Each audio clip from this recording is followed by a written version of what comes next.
नमस्कार, अंकिताचं रेसिपी मराठी या चॅनलवरती आपले अगदी मनापासून स्वागत आहे. तर आज इथे आपण बनवणार आहे मुळाची पानाची भाजी. मुळाच्या पानाची भाजी कशी बनवायची ते आज आपण पाहणार आहे. हा व्हिडिओ तुम्ही संपूर्ण पाहिलात तर यापुढे तुम्ही मुळाचं पान कधीही फेकणार नाही, अशी ही आपली भन्नाट अशी रेसिपी आहे. तर शेवटपर्यंत नक्कीच पहा. चला तर रेसिपीला सुरुवात करूया. त्याआधी एकच रिक्वेस्ट आहे, अजूनही तुम्ही सबस्क्राईब केलं नसेल तर सबस्क्राईब करून घ्या आणि एक लाईक करा. चला तर रेसिपीला सुरुवात करूया. इथं आपण मुळाची पाने घेतलेले आहेत, त्याचे आपण शिरा काढून घेतलेले आहे. मुळाची पान आपण जेव्हाही आणतो तेव्हा आपण मुळा घेतो आणि त्याची पानं आपण अशीच फेकून देतो. तर एकदम भन्नाट अशी ही रेसिपी असणार आहे. तर एकदम भन्नाट रेसिपी कसा बनवायचं ते इथे आपण पाहणार आहेत. चला तर आपण ही मुळाची पानं आपण शिरा काढून घेतलेल्या आहेत. शिरा त्याचे जाड जाड असतात, त्यामुळे त्याची शिरा काढून घ्यायचा आणि शरीरासाठी इतकं आरोग्यदायक आहे, अगदी औषधी गुणधर्म आहे यामध्ये. तर यामध्ये कॅल्शियम, विटॅमिन्स खूप जास्त आहेत. त्यामुळे जेव्हाही तुम्ही मुळा आणाल त्याची पानं ठेवून घ्या, म्हणजे अशी ही एकदम भन्नाट रेसिपी तुम्ही बनवू शकता. तर चला तर रेसिपीला सुरुवात केलेली आहे. तर आता आपण मुळाची पाण्याची शिरे काढून घेतलेले आहेत आणि व्यवस्थित बारीक बारीक अशी कापून घ्यायचे. तुम्ही इथं पाहताय अशा पद्धतीने घ्यायचा आणि बारीक बारीक असे कापून घ्यायचे आपल्याला. इथे पाहू शकता अशा पद्धतीने खूप असं जाडसर आपण हे कापून घ्यायचं नाही आहे आणि एकदम चवीला अप्रतिम लागते. आणि तुम्ही एकदा हा भाजी बनवाल ना, पुन्हा पुन्हा बनवाल याची गॅरंटी देते मी.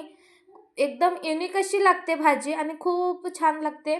तर तुम्ही ही एकदा नक्की ट्राय करा आणि ही रेसिपी एकही स्टेप न स्किप करता संपूर्ण रेसिपी पहा, तुम्हाला व्यवस्थित कळेल. तर इथे पाहू शकता आता आपण ही मुळाची पाने अशा पद्धतीने बारीक बारीक असे चिरून घेतलेले आहेत. इथे पाहू शकता अशा पद्धतीने. ते आता आपण एका भांड्यामध्ये काढून घेऊयात, एका टोपलीत काढून घेऊयात. इथे पाहू शकता अशा पद्धतीने आपण हे कापून घेतलेले आहे. आता आपण यामध्ये पाणी घालून घेऊयात आणि स्वच्छ धुवून घ्यायचे. आधीच आपण पानाला पण धुतलेले आहे आणि कापल्यानंतर पण आपण हे धुवून घेतोय. तर इथे पाहू शकता आपण हे पाण्यामध्ये ठेवून द्यायचे आहे. धुवून आपण ह्या पाण्यामध्ये ठेवून द्यायचे आहे. आणि अशाच नवनवीन रेसिपीज पाहण्यासाठी नक्की चॅनलला एकदा भेट द्या. तिकडे नवनवीन रेसिपीज आहेत, तुम्हाला कोणती हवी असेल ते तुम्ही पाहू शकता. तर इथे आपण एक कढई ठेवून घेतलेली आहे. गॅस चालू करून घेतला आणि एक कढई ठेवून घेतली. कढई छान कडकडीत गरम होऊ द्यायचे. कढई छान गरम झाली की त्यामध्ये आपण तेल घालून घेणार आहे. अगदी तुम्ही कोणताही तेल वापरत असो ते तेल तुम्ही घेऊ शकता.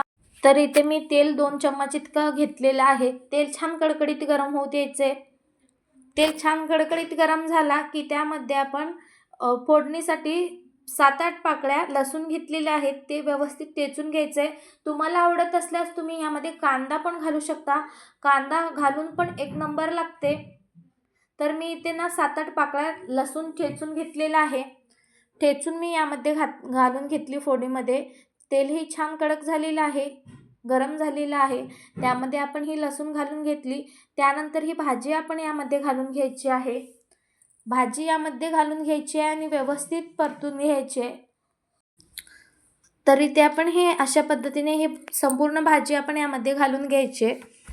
जर तुम्हाला कांदा आवडत असेल तर तुम्ही कांदा घालू शकता. कांदा आणि हिरवी मिरचीचा ठेचा घालून बनवलात तरी एकदम अप्रतिम लागते. आवडल्यास जर लहान मुलं असतील तर त्यांच्यासाठी आपण माझ्या ह्या पद्धतीने बनवू शकता. एकदम सिंपल आणि लहान मोठे सगळे खातील अशी ही आपली सिंपल अशी रेसिपी आहे. तुम्ही अगदी शेवटपर्यंत पहा.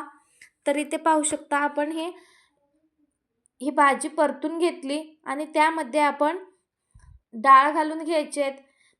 हरभऱ्याची डाळ भिजायला ठेवलेली आहेत. अर्धा तास आधी मी हे भिजवलेलं आहे डाळ. त्यानंतर मी ही भाजी बनवायला घेतलेली आहे. लवकर शिजणार नाही यासाठी आपण भिजवून घेतलेलं आहे. आता आपण यामध्ये मीठ घालून घेऊयात चवीनुसार. यामध्ये आपण अर्धा चम्मच मीठ इथे घालून घेते. एकदम भन्नाट अशी ही भाजी लागते आणि शरीरासाठी खूप असं आरोग्यदायी आहे आणि यामध्ये खूप असे विटॅमिन्स यामध्ये आहेत. तुम्ही ही जेव्हा ही मुळा आणाल, तुम्ही एकदा ना एकदा नक्कीच ट्राय करा. ही रेसिपी तुम्हाला खूपच आवडेल. तर इथे पाहू शकता आपली ही मुळाची भाजी व्यवस्थित शिजतोय. यामध्ये पाणीही घालायची गरज नाही आहे. अगदी स्वतःचंच पाणी सुटतं. मुळाची भाजी एकदम पालेभाजी एकदम भन्नाट लागते आणि स्वतःचंच पाणी सुटतं. यामध्येच ही भाजी तयार होते. अजिबात एक थेंब पाणीही आपण इथे वापरणार नाही आहे. तर इथे डाळ आणि भाजी व्यवस्थित परतून घ्यायचं आहे 2 मिनिटासाठी. 2 मिनिटानंतर व्यवस्थित परतून झाल्यानंतर ह्यामध्ये आपण शेंगदाण्याचं कूट घालून घ्यायचं आहे. तुम्हाला आवडल्यास तुम्ही यामध्ये लाल तिखट यामध्ये घालू शकता.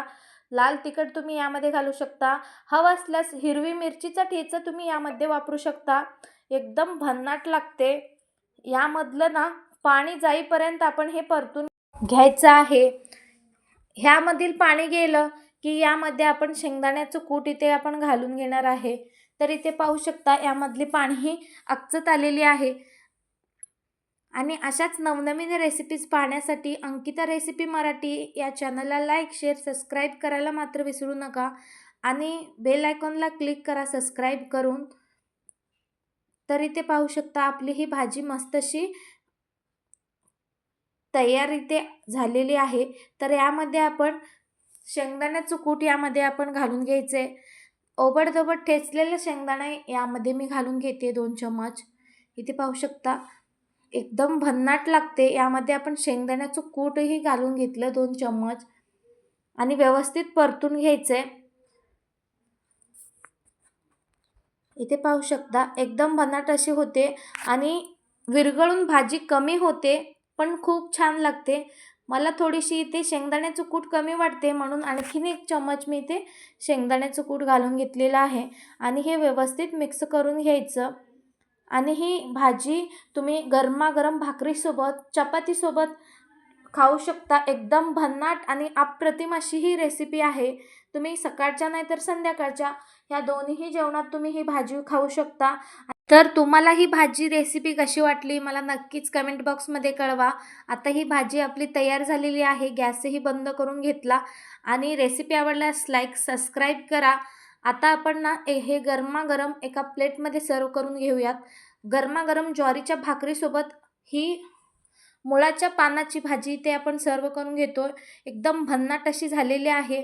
चला तर भेटूयात पुन्हा एक नवीन रेसिपीसोबत नेक्स्ट व्हिडिओमध्ये. तोपर्यंत खात राहा, खुशाल राहा. व्हिडिओ पाहिल्याबद्दल धन्यवाद.